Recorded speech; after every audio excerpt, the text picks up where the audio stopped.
ஓம் நமக் சிவாய. சோறு கொண்ட இடம் சொர்க்கம் என்பது பழமொழி. சிவபெருமானை அன்னாபிஷேகத்தன்று தரிசனம் செய்வதால் சொர்க்கத்தில் இடம் கிடைக்கும் என்பது ஐதீகம். அன்னாபிஷேகம் ஐப்பசி 19 நவம்பர் 5ஆம் தேதி கொண்டாடப்படுகிறது. சிவபெருமானுக்கு அன்னாபிஷேகம் ஐப்பசி மாதம் வரும் பௌர்ணமி நன்னாளில் கொண்டாடப்படுகிறது.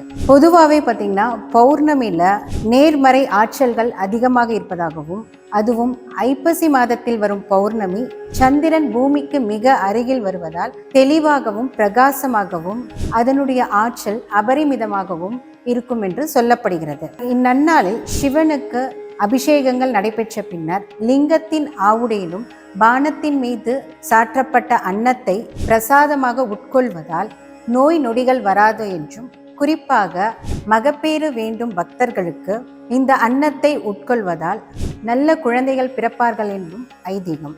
நம்ம இந்த ஸ்ரீ மகாலட்சுமி ஷிரடி சாய்பாபா கோவிலில் வரும் ஐப்பசி மாதம் 19ஆம் தேதி நவம்பர் 5 புதன்கிழமை மாலை 5 மணிக்கு மேல் சிவபெருமானுக்கு நடைபெறும் அன்னாபிஷேகத்தில் கலந்து கொண்டு அனைவரும் சிவனருளை பெறுமாறு கேட்டுக்கொள்கிறேன். ஓம் நமக் சிவாய.